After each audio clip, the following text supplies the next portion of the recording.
On a quiet planet far away from Earth, there lived a young alien girl named Lyra. She was different from the others of her kind. While her people could see the world in many shades of gray and patterns of light, Lyra was born without the gift of color. For her, the sky was always gray, the trees were gray, the water was gray. Even her own reflection in the mirror was nothing but pale gray shadows. Lyra often asked the older ones what colors were. They spoke about them as if they were magic. They said red was the color of fire, strong and wild. They said blue was the color of calm seas and endless skies. They said green was the color of life growing in the forests. But no matter how much they explained, Lyra could never truly imagine them. To her, the world was empty, flat, and cold. Every day she walked through the valley near her home and she listened to the laughter of other children. They played games where they pointed at flowers and shouted their colors. Red, blue, yellow. But when Lyra tried to join, she only guessed. She guessed wrong every time. The other children laughed at her, not with her. She went home with her head down, wishing she could see what they saw. At night, she would sit by her window and look at the stars. Stars shone above her in white light, far away and unreachable. She wondered if somewhere out there someone could help her, someone who knew what it meant to see the full beauty of the universe. Her parents loved her, but even they could not understand her pain. They told her that life without colors was still life and she should be grateful. But Lyra felt different deep inside. She felt incomplete, like part of her soul was missing. She longed for more, though she did not know what more looked like. One evening, as she walked near the cliffs, she heard a sound that shook the ground. The sky filled with light brighter than any she had ever seen. It was not a storm, it was not a falling rock. It was something else, something powerful. She ran closer, her heart beating fast. There, in the middle of the valley, stood a strange machine. It was silver, tall, and shaped like nothing she had seen before. It hissed with steam and burned with fire. The ground around it was blackened. Lyra's people were afraid of such things. They hid in their homes, whispering of danger. But Lyra could not look away. She felt something calling her. Then the door of the machine opened and out stepped a figure unlike any alien she had ever known. He was tall, with 2 strong legs, 2 arms, and eyes that seemed to shine with knowledge. His clothes were strange, made of cloth she could not name. His skin was not gray like hers. It carried a shade she could not describe, a shade she could not understand, but she knew at once it was a color. The alien girl froze. She had never felt such shock in her life. Here was someone who carried the answer to her deepest longing, though she did not yet know how. She wanted to ask him, but her voice caught in her throat. The human looked around, scanning the world with careful eyes. Then he saw her, standing small and silent at the edge of the valley. He did not run. He did not hide. Instead, he walked toward her with slow steps as if he knew she was afraid. Lyra's heart pounded. Every step he took felt like thunder in her chest. She wanted to run, but she stayed. Something inside her whispered that this was the moment she had been waiting for. When he reached her, he spoke in words she did not know, but strangely, she understood. His voice was calm, gentle, curious. "Hello," he said. "My name is Daniel. I come from Earth." Lyra blinked. Earth. The word meant nothing to her, yet it sounded like a promise. She swallowed and whispered back, I am Lyra." Daniel smiled, though she did not yet know what a smile meant. He looked into her eyes and tilted his head as if studying her. Then he asked a question that cut straight into her soul. "Why do your eyes look so sad?" Lyra trembled. No one had ever noticed before, not truly. She wanted to tell him, wanted to pour out the secret she carried for so long. With a broken voice, she whispered, "Because I have never seen colors." Daniel's eyes widened. For a moment he was silent, as if the weight of her words struck him like a stone. Then he knelt down so he could meet her at eye level. "Never. Seen colors?" he repeated softly, as if he could not believe it. Lyra shook her head. "The world is gray. It has always been gray for me." And in that single moment, Daniel's face changed. He no longer looked like a stranger from the stars. He looked like someone who understood. His eyes softened and his voice lowered as he said, "Then maybe I can help you." The wind blew across the valley. Lyra's heart raced faster than ever before. She did not know what he meant. She did not know how he could help. But for the first time in her life, she felt hope. And so began the story of the alien girl who had never seen colors, until the day a human came into her life. The human's name was Daniel, and from the moment Lyra saw him, her quiet gray world began to feel different. He was not like anyone she had ever met. His steps were heavy but calm, his eyes curious but kind.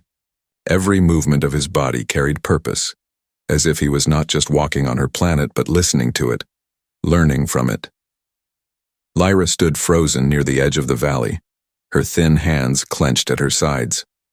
Her people would never dare approach an outsider, but something inside her held her there. She wanted to run, but she wanted even more to stay. Daniel stopped a few feet away. He bent down, not in weakness but in respect so his eyes could meet hers. He spoke again, his voice smooth like a soft wave. "Hello, Lyra." She tilted her head. She had never heard her name spoken in such a way before. It sounded different from her people's voices, gentler, warmer, as if he carried a hidden promise inside each sound. "You understand me?" she asked, her voice trembling.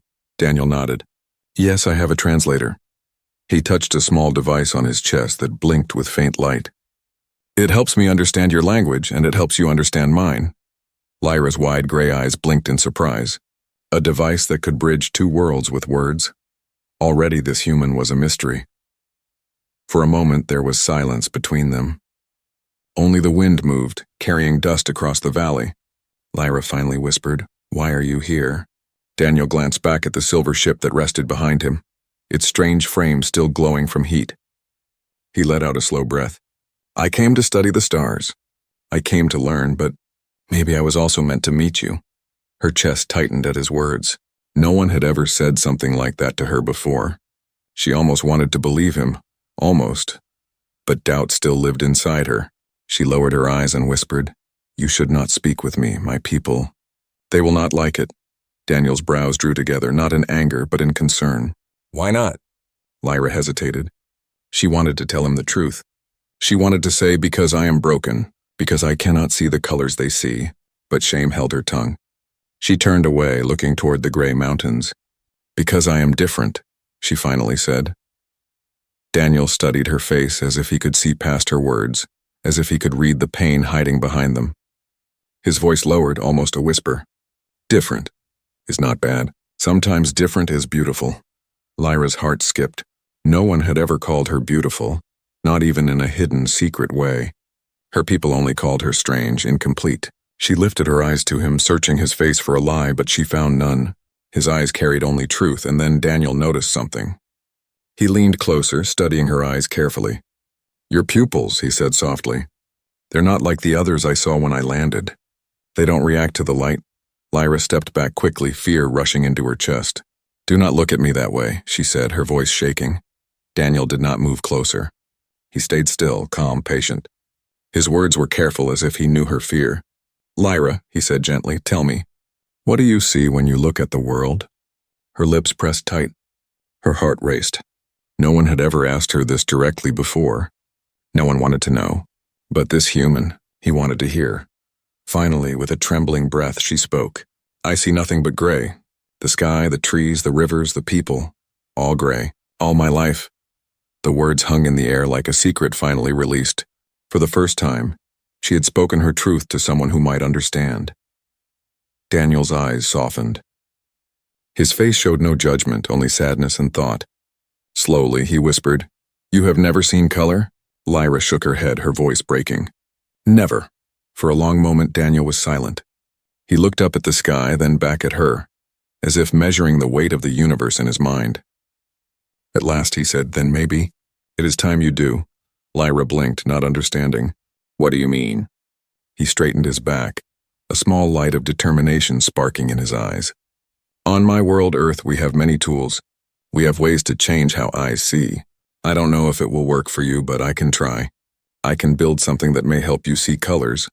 Her mouth opened, but no sound came out. Her chest filled with something she had never felt before, a fragile mix of hope and fear.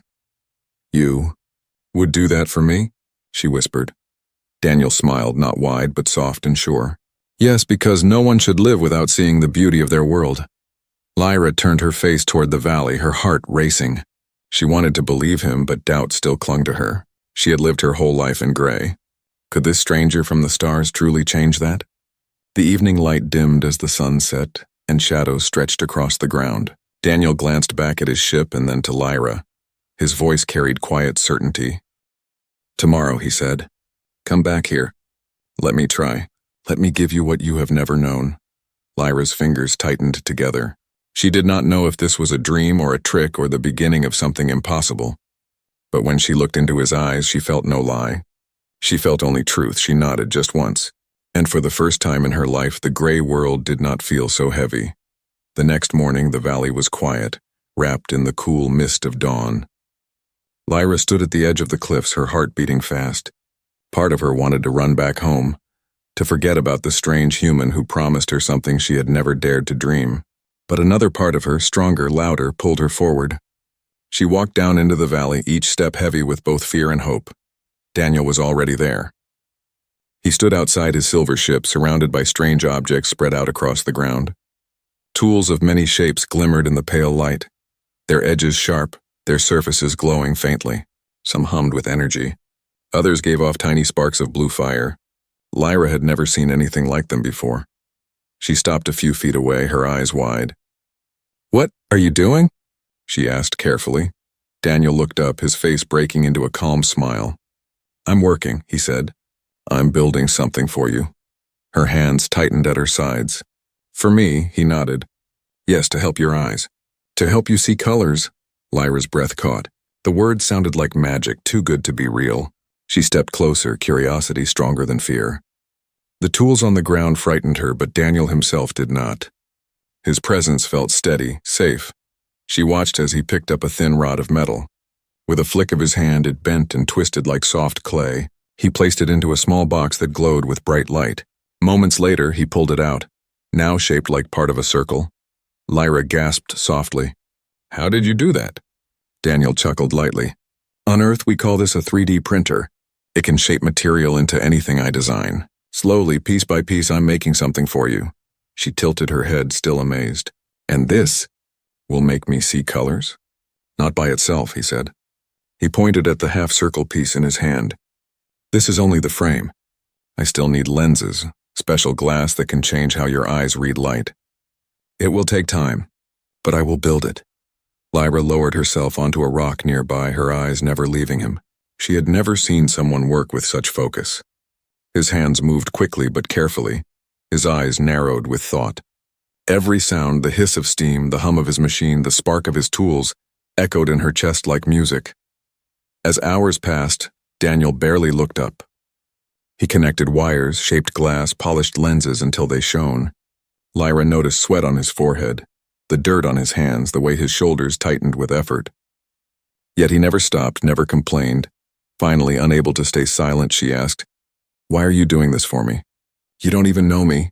Daniel paused, setting down his tool. He looked at her with steady eyes. "Because," he said softly, "life without color is not life at all.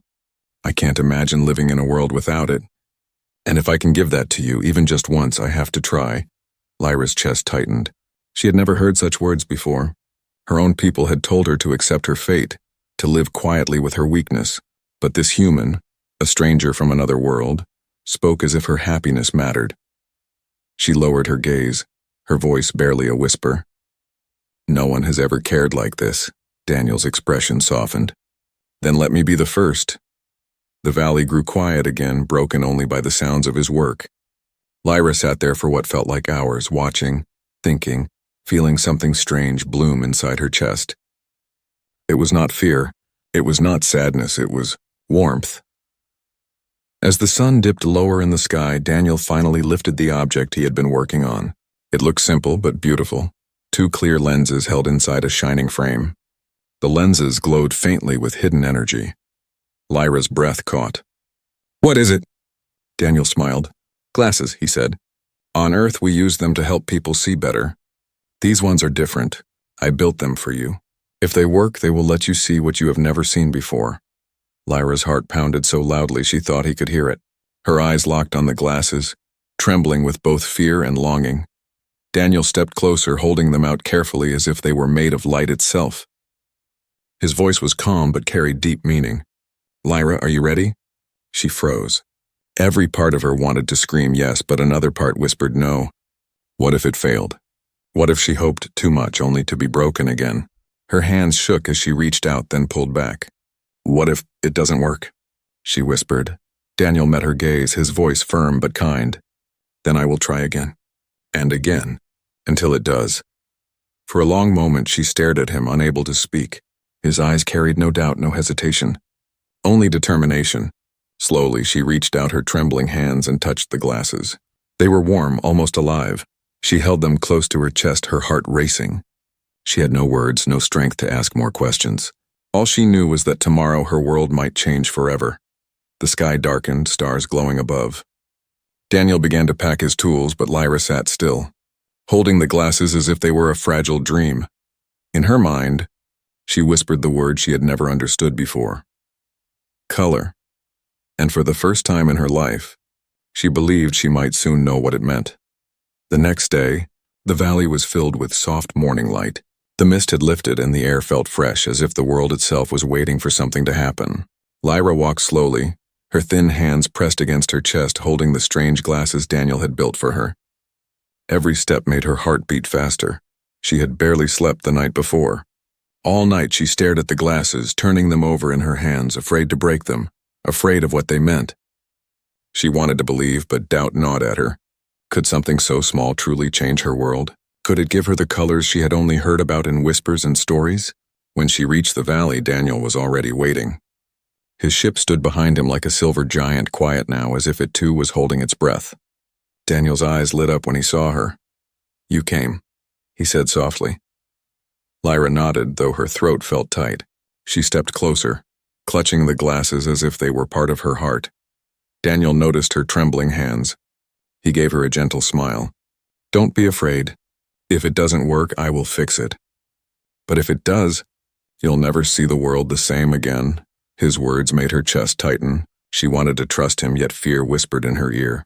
But she remembered what he had said yesterday, that he would keep trying until it worked. That thought gave her courage. Daniel reached out a hand. May I? He asked. Slowly, Lyra placed the glasses in his palm. He checked the lenses, polished them carefully with a cloth, then held them up toward the light. They glowed faintly, as if alive. Are you ready? He asked. Lyra swallowed hard. Her legs felt weak, but she nodded. Yes. Daniel stepped closer, his movements slow, careful, almost ceremonial. He lifted the glasses gently and slid them over her eyes. At first, Lyra saw nothing different. Just the same gray shapes, the same empty world. Her heart sank. But then it happened, a spark, a shimmer. The world shifted before her eyes.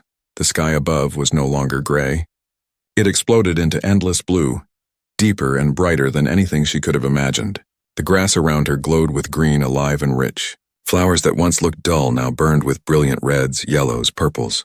Even Daniel's face changed, his skin carrying warm tones she had never known, his eyes shining with color that felt alive. Lyra gasped so loudly that the sound echoed in the valley. Her hands flew to her mouth, tears rushing into her eyes. She spun around, her heart racing faster than ever before. Every direction she looked, the world sang in colors. This, her voice broke, trembling with wonder. It's beautiful. Daniel watched her quietly, his lips curving into a gentle smile. Lyra dropped to her knees, her whole body shaking. Tears fell freely down her cheeks.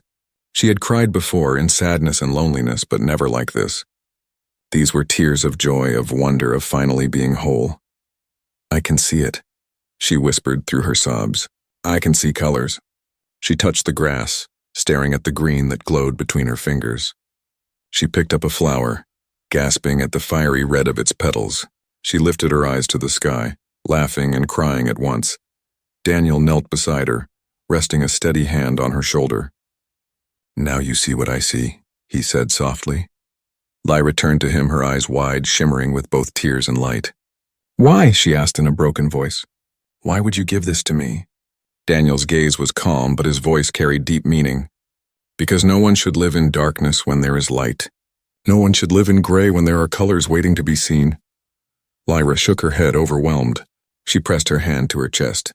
You don't understand. All my life I have been alone. They laughed at me. They called me broken. But now, her voice cracked again as more tears fell. Now I feel alive.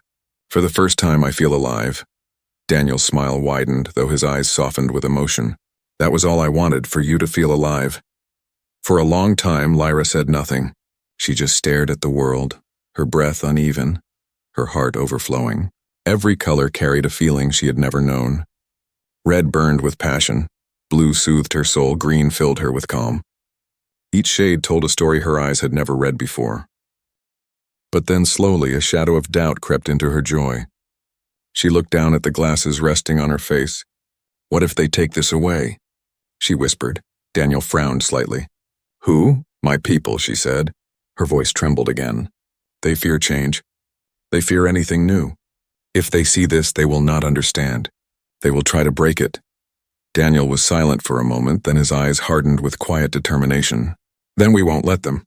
These glasses are yours, Lyra. This gift is yours. No one can take away what you have now.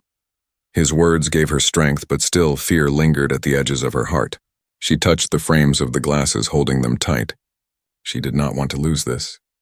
She could not go back to the gray world. Not after this. Lyra lifted her face to the blue sky again. Tears glistened as she whispered, Thank you, Daniel. You gave me more than sight. You gave me hope. Daniel stood beside her, quiet, letting her have the moment. And so, in that silent valley under the endless blue sky, an alien girl saw colors for the very first time, but neither of them knew. Far away, in the shadows of the mountains, other eyes were watching. The valley was alive with color, and Lyra could not stop staring. Everywhere she looked, the world revealed secrets she had never known. The flowers burned with bright reds and soft pinks. The sky stretched endlessly in deep blue. The trees glowed with rich green leaves that danced in the wind. Even the shadows had shades, dark and light, soft and sharp. Lyra's heart beat fast, as if every color carried a piece of her soul. She laughed, she cried, she spun in circles just to take in more. Daniel stood nearby, watching quietly, his face soft with satisfaction, but soon her wonder turned into questions. She turned to him, her gray eyes now glowing with reflected color, filled with curiosity. Daniel, she whispered, what do these colors mean? Why do they feel alive? Daniel smiled. He walked to her side and pointed at the sky. That blue above us, it means peace. On Earth, when we see blue, we think of calm seas and clear skies. It makes our hearts quiet.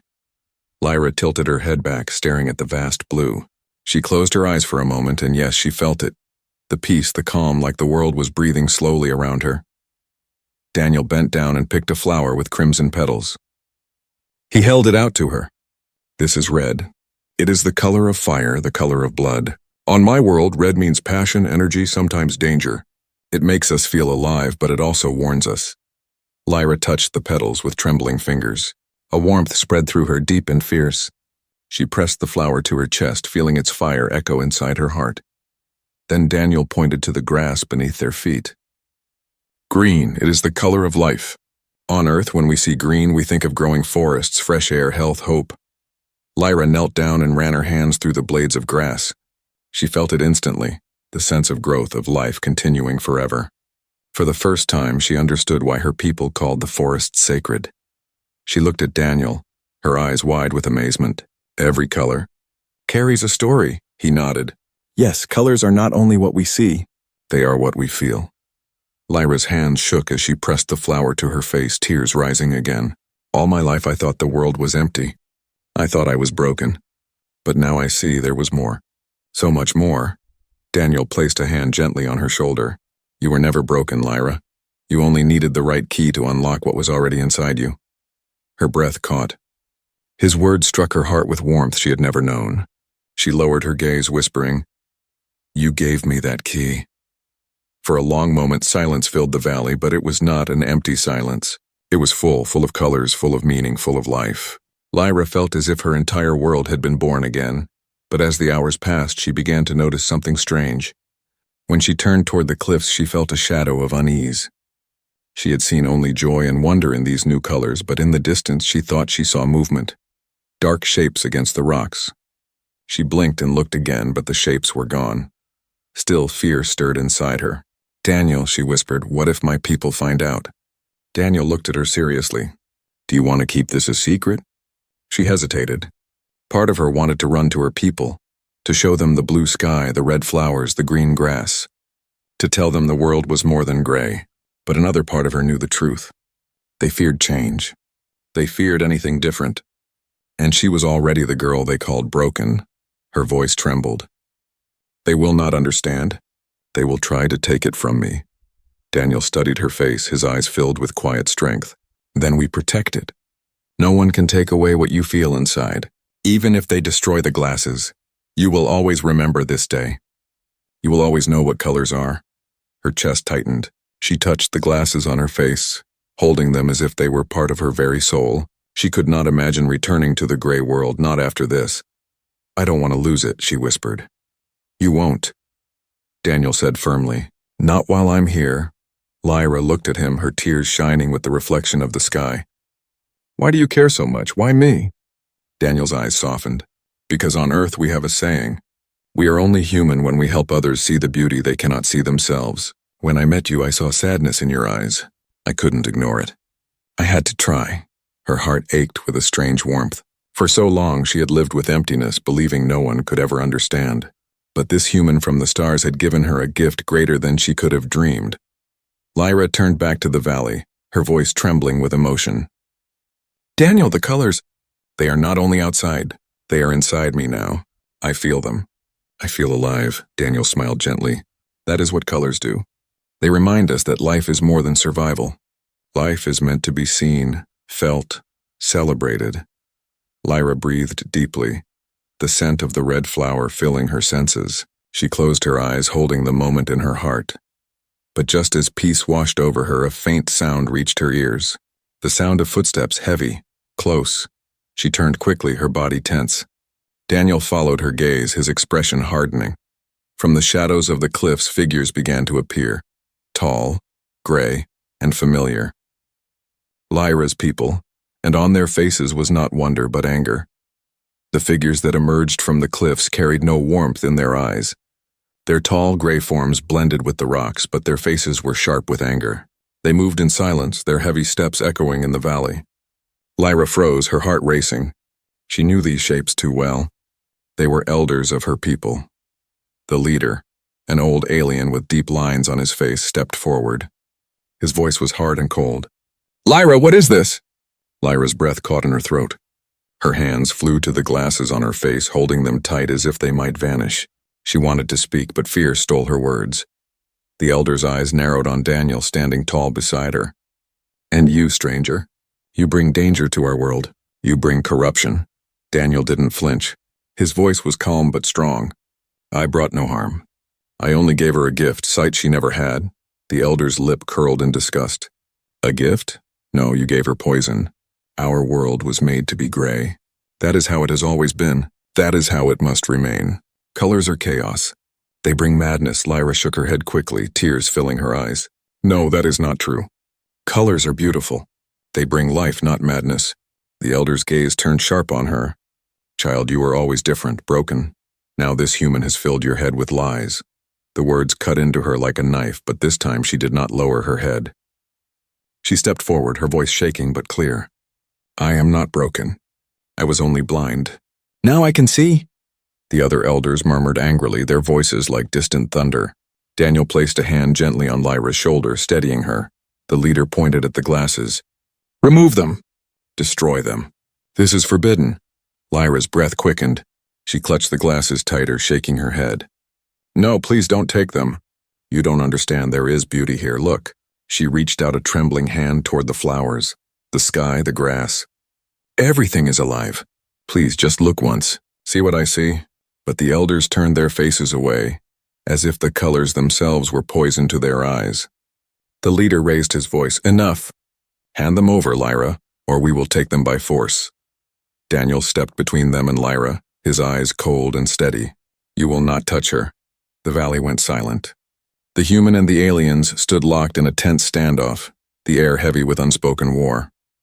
Lyra's hands shook. She had never seen such courage in anyone. Her people feared the elders, obeyed them without question. But Daniel, a stranger from another world, stood unafraid. The elder sneered. You dare defy us, human? You think your tricks can change our ways? Daniel's jaw tightened. I don't want to change your ways. But I will not let you take from her what she has already found. Lyra's heart pounded so loudly she thought it would burst. She looked from Daniel to her people, torn between fear and hope. If the elders forced her, she would lose everything. She could not return to the gray world. Not now. Suddenly, two of the elders stepped forward, their arms reaching out. Lyra gasped and stumbled back. Daniel moved quickly, shielding her with his body. His voice rang out firm and unyielding. "Stay back." The elders hesitated. They were not used to defiance, especially not from an outsider. Lyra's tears spilled over.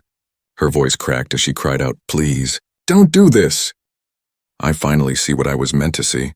Don't take it away." For a moment, silence hung heavy in the valley. The elders' faces were unreadable, caught between anger and something else, doubt. The leader growled, his voice harsh. "Lyra, you must choose. Us, your people, your family, or this human and his false colors. Choose now." The words struck her like thunder. Her knees trembled. Her heart screamed inside her chest. She turned to Daniel. His eyes met hers, steady and sure, but behind them she saw worry. He would protect her, but she knew he could not fight them all. Her gaze shifted to the valley, alive with colors only she could see. The blue sky, the red flower, the green grass, they were part of her now. She could not give them up. She could not return to emptiness. Lyra's lips parted, her breath shaky. I choose." Her voice faltered as the elders leaned forward, waiting. The air was thick, every second heavy as stone. And then, with trembling strength, she raised her head high. "I choose colors. I choose life." Gasps erupted among the elders. Their faces twisted with rage. The leader raised his hand, shouting, "Then you are no longer one of us." Lyra's heart stopped, banished, cast away. But before fear could break her, she felt Daniel's hand slip into hers, warm and steady. His voice whispered beside her, "You are not alone." The elders turned away in fury, their shadows retreating into the cliffs. But their final words echoed like thunder, "This will not end here." Lyra stood trembling, her tears falling fast. She had chosen, and the choice had changed everything. Daniel held her hand tighter, his eyes on the retreating figures. They fear what they don't understand. But fear cannot erase truth. You have seen it. No one can take that away. Lyra's heart was still heavy with fear, but inside her a flame of courage began to burn. She had chosen colors, she had chosen life, and she would not turn back, but deep in her soul, she knew the true battle had only just begun. The valley was silent after the elders left, but the silence was heavy, not peaceful. Lyra stood trembling, her heart caught between fear and hope. The words of the elder echoed inside her mind. "You are no longer one of us." She had dreamed of being accepted all her life, of being seen as whole. Yet now, after finding colors, she had been cast away. Her chest ached, but she did not regret her choice. Daniel's hand was still in hers, warm and steady. She turned to him, her tears shining in the sunlight. "I am alone now," she whispered. Daniel shook his head gently. "No, Lyra, you are not alone. You stood for truth. That takes strength most people never find." His words comforted her, but fear still lingered. The elders would not stop. She knew them too well. They feared change more than anything, and now she was living proof that change was possible. Days passed. Lyra and Daniel stayed hidden near the valley, where colors painted the world brighter than ever. Daniel taught her more. Yellow, the color of sunlight and joy. Purple, the color of mystery and wisdom. White, the color of purity. Each shade filled Lyra's heart with new emotions, new stories. But her joy was shadowed by whispers of danger. She saw her people from afar, gathering near the cliffs, their faces tight with anger. They were planning something. She could feel it. One evening, as the sun dipped low and painted the sky in orange and gold, Lyra spoke with trembling voice. "Daniel, they will come back. And this time they will not just speak. They will destroy the glasses. Maybe even you." Daniel's eyes darkened, but his voice was steady. "Then we must face them. Not with anger, not with violence, but with truth. If they see what you see, if they feel even a piece of it, their fear might break." Lyra's heart pounded. Could it be that simple? Could her people learn to see as she did? Or would they destroy everything in blind fear? The next day the answer came. The elders returned, not a few this time, but many. A whole gathering of her people filled the valley, their gray faces grim. At the front stood the leader, his eyes sharp as stone. "Lyra," he said, his voice like thunder, "this ends now. Give up the false vision. Destroy the human's trick. Return to the way of your people, or you will never walk among us again. Lyra's knees trembled, but she stood tall. She glanced at Daniel, who gave her a small nod, his calm strength flowing into her. Her voice shook, but it carried clear across the valley. I cannot return to gray. I cannot close my eyes to what I now know. Colors are real. They are not poison. They are life. The crowd murmured angrily, but Lyra lifted her hands, pointing at the sky, the flowers, the grass. You call me broken, but I was only blind. Now I see. Look around you. The world has more than you know. You fear what you cannot see, but fear does not make truth disappear. The leader snarled, Lies! Tricks of the human. He raised his hand to strike the glasses from her face. Lyra flinched, but then something unexpected happened. A small child from the crowd stepped forward. Her wide gray eyes looked at Lyra with curiosity, not anger. Is it true? The child asked softly. Do you really see something more? Lyra bent down, her tears falling freely. She touched the child's hand gently. Yes, I see beauty beyond dreams. I see fire and sky, hope and life. I see what was hidden from me all my life. And I wish you could see it too. The child's eyes filled with longing. She turned to the crowd. I want to see it. A ripple spread through the people. Murmurs rose, questions, doubts, cracks forming in the wall of fear. The leader shouted, Silence! But his voice no longer carried the same power. Too many were curious now. Too many wanted to know. Daniel stepped forward, his voice calm but strong. Fear keeps you blind, but if you allow even one moment of trust, you will see the truth. Let her show you. Let Lyra show you what she sees. For a long moment, the valley was filled with tension. Then slowly, one of the younger elders stepped forward. His face was uncertain, but his voice was softer than the leader's. Show me. Lyra's breath caught. Her hands shook as she lifted the glasses from her face. The world dimmed instantly, falling back into gray, and her heart ached. But she turned, holding them out with trembling hands. The young elder hesitated, then placed the glasses on his face. At first, nothing happened. Then his body stiffened. His eyes widened. His lips parted in shock. He turned slowly, looking at the sky, the flowers, the grass. His chest rose sharply as he whispered, It's true. Gasps spread through the crowd. The leader's face twisted with rage, but the people no longer looked at him. They looked at Lyra, at the young elder, at the colors reflected in his eyes. Lyra's tears fell as hope surged inside her. She stepped forward, her voice breaking but clear. This is my choice. Not fear, not darkness. I choose colors. I choose life. And so can you. The people fell silent, caught between fear and wonder. The future was uncertain. But for the first time, Lyra was not afraid. She turned to Daniel, her voice soft, trembling with gratitude. You gave me more than sight. You gave me courage. You gave me life. Daniel smiled gently, his eyes shining with quiet pride. No, Lyra, you gave that to yourself. I only showed you the door. You were the one who walked through it. Hand in hand, they stood as the valley shifted. The gray world was no longer the same. The choice had been made. The future would be different, and deep in her heart, Lyra knew. She had found not only colors, but a new beginning.